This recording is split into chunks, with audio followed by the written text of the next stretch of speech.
Welcome back to another episode of Adam's Advice. This week I want to wrap up this little series we've had on budgeting, saving, and investing, the three pillars to your financial freedom. This week I want to talk about 3 tips to get you started on your investment journey. Tip number 1. If you're fortunate enough to have your employer matching your contributions to your 401k or your 457 or your 403b plan, you have got to maximize that opportunity.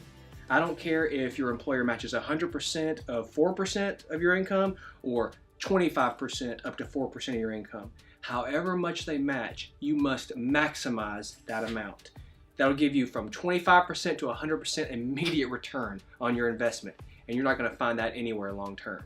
So I want to come down very strongly on this point.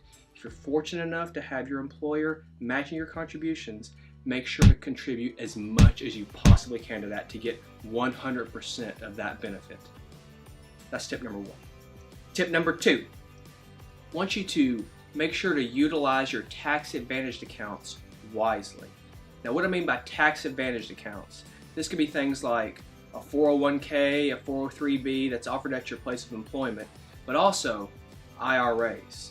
Now, I think what a lot of people do when they're saving for retirement is they'll use their 401k or their defined contribution plan at work. They'll put a couple percentages of their income in there and they'll just let it ride. And that's a good thing. And I'm not gonna downplay any amount of saving and investing. And if you have employer matching contributions, you should be doing them at least that much. But the thing about 401ks is oftentimes they have high expense rates. And what they will tell you if somebody is selling you a 401k, they'll tell you that 1% expense is not that big of a deal when you have a tax advantage. And that's true. But when you have a 401k, your employer gives you a list of pre-selected investment options, mutual funds usually. And if there's one that you don't like, that's tough. You kind of have to deal with it and pick one. But there's another option, IRAs.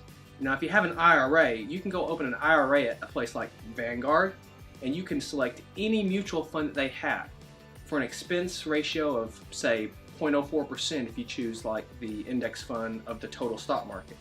This gives you the rate of return of the entire stock market only for an interest or expense rate of 0.04% versus 1% at most 401ks.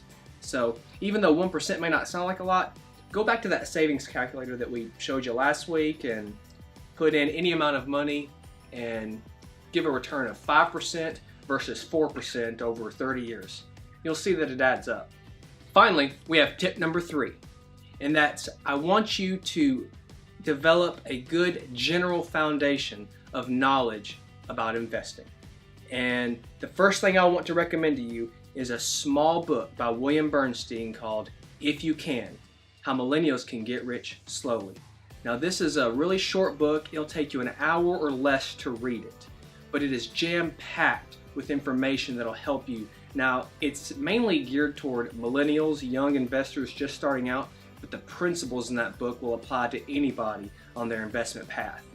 This book is perfectly written, concisely in a short amount of pages to give you a good start to your investment knowledge. So that's tip number 3. I hope these tips gave you some good options and possibilities to think about as you start your investing path.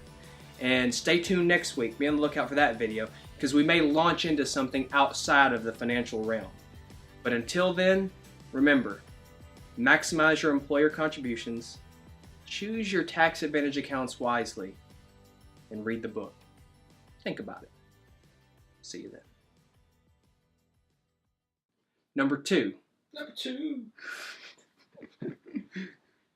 Getting a little parched. Yeah. Tip number 2. Finally, tip number 3. Okay, start over. This book is beautifully. Let's leave out the word beautifully. This book is concisely written, and it will provide you with I don't know what I'm going to say. So to sum up, I don't want to sum up.